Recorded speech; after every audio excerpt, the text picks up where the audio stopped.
السلام علیکم جی، میں ہوں امتیاز سرور. آپ دیکھ رہے ہیں میرا یوٹیوب چینل اور فیس بک پیج. ناظرین، پاکستان کے اندر جو سیاست کا منظرنامہ ہے وہ دن بہ دن چینج ہوتا جا رہا ہے. پاکستان کے اندر ہونے والے عمران خان کے حالیہ جلسوں اور اس پہ موجودہ حکمرانوں کے جوابات اور آپس میں جو میڈیا کے اوپر لگاتار مباحثے کہ عمران خان لانگ مارچ کی کال کب دے گا اور عمران خان کی کال کے اگینسٹ جو ہے حکومت کیا کیا پالیسیز کیا کیا حکمت عملی اپنائے ہوئے ہیں، یہ سارے معاملات آج ہم ڈسکس کریں گے. اس کے علاوہ ہم لندن سے ہونے والے آپ کے سابقہ وزیر اعظم نواز شریف کے حوالے سے کچھ تفصیلات آپ سے شیئر کریں گے. جی، اصل میں کچھ چیزیں ایسی ہیں جو پاکستان کی صحافتی کلچر کا حصہ بن چکی ہیں. پاکستان کی صحافتی کلچر جو ہے وہ اس طرح سے ہے کہ 22 قسم کے نظریات پیش کیے جاتے ہیں. اب کوئی بھی آپ میڈیا سیل دیکھ لیں یا میڈیا ہاؤس دیکھ لیں، وہ کسی ایک پارٹی کی تمام پالیسیز یا ایک اس کی جو اپروچ ہے وہ کسی نہ کسی حد تک 22 یا کسی ایک پارٹی کو سپورٹ کرتی ہے. اس پہ بیٹھنے والے اینکرز، تجزیہ نگار آپ کو کسی نہ کسی ایلیمنٹ میں کسی ایک ڈائریکشن میں ان کی تمام جو ہے نرمیاں اور تمام جو ہے التفات جو ہے کسی ایک پارٹی کے لیے نظر آئیں گے. جو ہے اوپن تجزیات آپ کو بہت کم چینلز پہ نظر آئیں گے. اس کی ایک ایگزامپل ہم نے لندن سے دیکھا. لندن میں جناب نواز شریف پریس کانفرنس کر رہے تھے اپنی بیٹی کے وہاں پہنچنے پر، اور وہ جب پریس کانفرنس کر رہے تھے اس کی کچھ چیزیں میں آپ کے سامنے رکھوں گا کہ وہ پریس کانفرنس ہفتے کے روز ریکارڈ کی گئی اور دوبارہ بار بار ری ٹیک لیا گیا. اور اس جو ہے پریس کانفرنس کے دوران جو ہے مریم نواز جو ہیں وہ بار بار اپنے والد جو ہے ان کو ہدایات بھی دیتی رہیں. دیکھیں، پرابلم یہ ہے کہ یہ کون سی پریس کانفرنس ہے جس میں آپ صحافیوں کو ڈائریکٹلی ویڈیو ریکارڈنگ کی اجازت نہ دیں. آپ ان کو صرف ریسٹرکٹ کر دیں کہ آپ نے جو ریکارڈنگ ہے آپ کو جو چیز پرووائڈ کر دی جائے گی. آپ اپنے مرضی کے صحافی سامنے بٹھاتے ہیں، آپ اپنے مرضی کے سوالات ان سے پوچھواتے ہیں، آپ اپنے مرضی کی وہ کوسچنز کرواتے ہیں جس سے آپ کی اجاگر ہو کہ آپ کی مظلومیت اور آپ کے وہ تمام جو ایلیگیشن تھے وہ ثابت ہو سکیں کہ وہ غلط تھے. دیکھیں، کسی پہ الزام لگانا بہت آسان ہے. تو اس پریس کانفرنس کے دوران ہم نے دیکھا کہ نواز شریف نے اداروں پہ ایک بوچھار سی کر دی الزامات کی. انہوں نے عدلیہ کی، اس وقت عدلیہ کو ثاقب نثار کا نام لے کے کہا کہ انہوں نے ان کو ڈکٹیٹ کیا گیا تھا، ان کو کہا گیا تھا کہ ان کو ڈسکوالیفائی کرنا ہے، اور اس ڈسکوالیفیکیشن جو پہلے سے طے تھی. یہ الزامات ہیں اس وقت. تو ہم آج دیکھتے ہیں کہ ان الزامات کی جو آپ آج جو ہے سامنے لوگوں کے سامنے پیش کر رہے ہیں، تو آج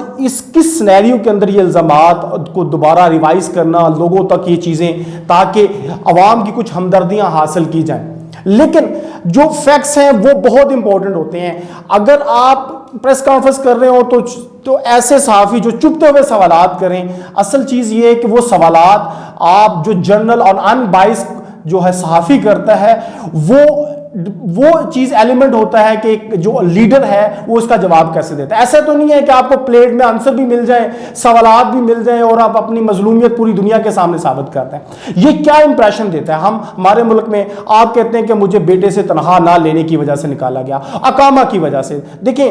پاکستان کے اندر کوئی قوانین ہوتے ہیں. جب آپ پبلک آفس ہولڈر ہوتے ہیں اور آپ کے پاس آپ وقت کے وزیر اعظم ہوتے ہیں تو آپ کے اوپر سب سے بڑی رسپانسبلٹی ہوتی ہیں، آپ کی لائبلٹیز ہوتی ہیں کہ اگر آپ کسی اور ملک کا اقامہ رکھتے ہیں، اقامہ رکھنا کا مطلب ہے آپ اس ملک کی جو ہے وہاں پہ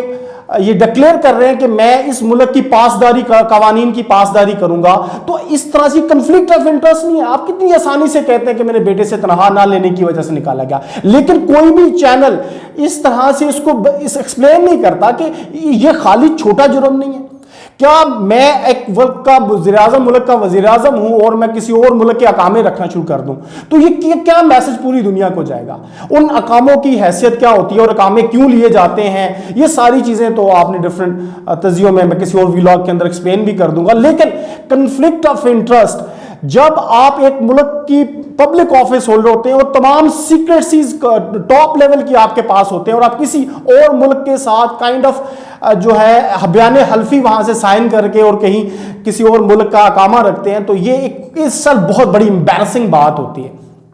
عوام اس بات کو سمجھتی ہے. آج آپ سادہ سی بات کر کے جی ہمارے پہ جھوٹے کیسز بنائے گئے. دیکھیں آپ پہ جو ایون فیلڈ کے جھوٹے کیسز جس پہ مریم نواز بری ہوئی ہیں, جس پہ کہا گیا کہ جناب ان کو وہ باعزت بری ہو کے آئی ہیں, لیکن اصل دیکھا جائے تو وہ انہی فلیٹس میں جا کے اپنے والد کے ساتھ ٹھہری ہوئی ہیں. آپ نے انہی فلیٹس کے ذرائع نہیں بتائے. تو عوام کتنی بیوقوف ہے, یہ آپ صرف سامنے آپ کے حواری شاید بیٹھے ہوں جو آپ کی ہر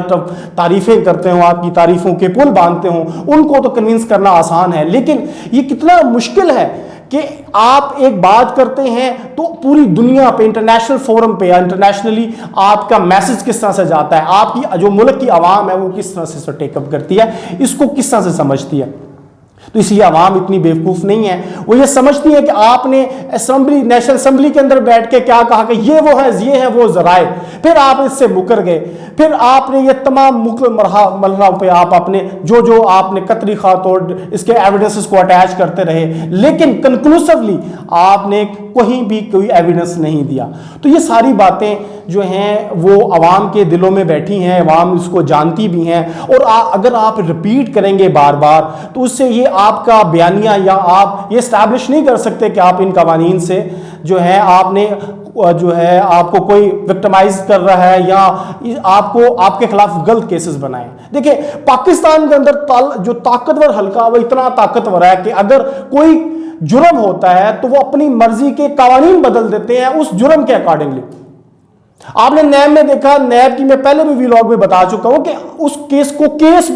بیسس پہ نیب کے قوانین کو بدلا گیا کہ ایک پرٹیکولر بندے کا ایک کیس ہے, وہ کس جگہ سے اس کو چھوٹ مل سکتی ہے, تو اس کیس کو اس کے اکارڈنگلی بدل دیا گیا.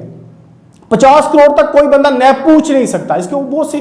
اس کی ڈیٹیلز ہیں, I will share you later on, آپ کو کسی اور ویلاگ کے اندر شیئر کریں گے. تو بہرکیف کہنے کا مطلب یہ ہے کہ پاکستان کے جو قوانین ہیں, جو طاقتور یہاں پہ حکمران ہیں, یہ جب چاہیں اپنے قوانین بدل لیں, جب یہ چاہیں اپنے ملک کے اندر نظام کو اپنی سمت موڑ لیں, جب چاہیں اس کے اندر جو مقتدر حلقے ہیں وہ کسی ایک پارٹی کو, ان کے بقول جو ایک وقت جب ان کے ساتھ ہوتے ہیں تو وہ ان سے لائل شخص کوئی نہیں ہے, جب یہ پارٹی سے باہر ہوتے ہیں تو انہی کے خلاف باتیں کرتے ہیں. تو آپ جانتے ہیں اسٹیبلشمنٹ میں جب یہ حکمران تھے, نواز شریف حکمران تھے, وزیر اعظم تھے, کون اسٹیبلشمنٹ میں تھا, کون عدلیہ میں تھا, جب ان کی حکومت گئی اس وقت کون تھا, اور اب جب یہ دوبارہ سے اقتدار میں ہے پاکستان کے اندر اس وقت بھی کون مقتدر و اقتدار اور جو طاقتور حلقوں کے اندر کون بیٹھا ہے. تو یہ چیزیں کنٹروورسیز عوام کو سمجھ آتی ہیں, لیکن ایک بات جو بڑی واضح اور کلیئر ہے کہ آپ جتنا بھی آپ اپنے ایلیگیشن ہے, جب تک آپ اس کا پراپر ریکارڈ پیش نہیں کرتے عوام میں, آپ کی صرف باتوں کو ایڈمٹ نہیں کرتے, باتوں کو ایکسیپٹ نہیں کرتے. کوئی بھی کیس ہوتا ہے, اس کیس کو ہم صرف یہ کہوں کہ میرے پہ جھوٹے الزامات ہیں, کوئی بھی چوری کر کے کبھی نہیں مانتا, کوئی بھی ڈاکو یہ نہیں کہتا کہ جناب میں نے یہ کام کیا جب تک وہ پکڑا نہ جائے, جب تک. تو پاکستان کے اندر سیاستدان کیا کرتے ہیں, جب ان پہ چوری کا الزام ہے تو کہتے ہیں پولیٹیکلی وکٹمائز کیا جا رہا ہے, انہیں اس طرح سے نکالا گیا. تو آپ جب عمران خان پہ الزام لگاتے ہیں کہ جناب آپ بتائیں نام لیں ایکس وائی زی کا, مریم نواز اپنے پریس کانفرنس میں کہتی ہیں, تو آپ جب وہاں بیٹھے ہیں تو آپ نے ثاقب نثار کا تو نام لے لیا, آپ نے جو باقی جو طاقتور حلقے جس کی وجہ سے آپ کہتے ہیں ان کو انسٹرکشن تھی, کنہوں نے انسٹرکشن دی تھی, آپ عوام کو بتائیں, عوام کے سامنے کھل کے رکھیں تاکہ عوام پتہ چلے کہ کون اس ملک کی جو جڑیں کھوکھلی کر رہا ہے, کون اس ملک کے اندر پولیٹیکلی پولرائزیشن کر رہا ہے, ڈیریل کرتا ہے اور دوبارہ سے ہر کوئی نیا آنے والا شخص دوسروں پہ الزام لگا دیتا ہے. تو آج اب دنیا کے سامنے اگر اپنی مظلومیت ثابت کر رہے تھے تو آپ بتائیں کہ آپ کو کس نے آپ نے وہاں سے نکالا, کس نے آپ کے خلاف آپ کو وہاں سے لندن سے کہا کہ آپ جناب یہ معاملات کو دیکھیں. بہرکیف یہ سارے معاملات عوام کے سامنے ہیں, بہت سی چیزیں بہت کہنا آسان ہے لیکن ان کو پروف کرنا بہت مشکل ہے. اسی طرح بہت سی چیزیں سامنے والے جو صحافی ہیں, اگر ایک ڈائریکشن میں اگر آپ دنیا کے اندر سارے جو بڑے بڑے لیڈر ہیں وہ اپنی مرضی کے جو سوالات بھی بنائیں, اپنی مرضی کا فورم بھی ہو, اپنی مرضی کے آنسرز بھی آپ کو پہلے سے پتا ہوں, بار بار ری ٹیک کر رہے ہوں, تو جناب والا پھر تو ہر کوئی لیڈر بن جائے گا. ہر کوئی ملک کے اندر جو ہے وہ دعویٰ کرے گا کہ جناب مجھ سے زیادہ ملک کا لائل کوئی نہیں ہے. چیزیں دیکھیں, جو لیڈر ہوتا ہے اس کی کچھ پہچان ہوتی ہے, لیڈر کی پہچان اس طرح سے ہے کہ وہ سپوکس پرسن ہوتا ہے, وہ عوام کے لیے ایک مشن راہ بھی ہوتا ہے کہ یار میں حالات کے سامنے کھڑا, جب حالات آپ پہ پڑے آپ نے بیماری کا بہانہ بنایا, ملک سے باہر ہو چلے گئے.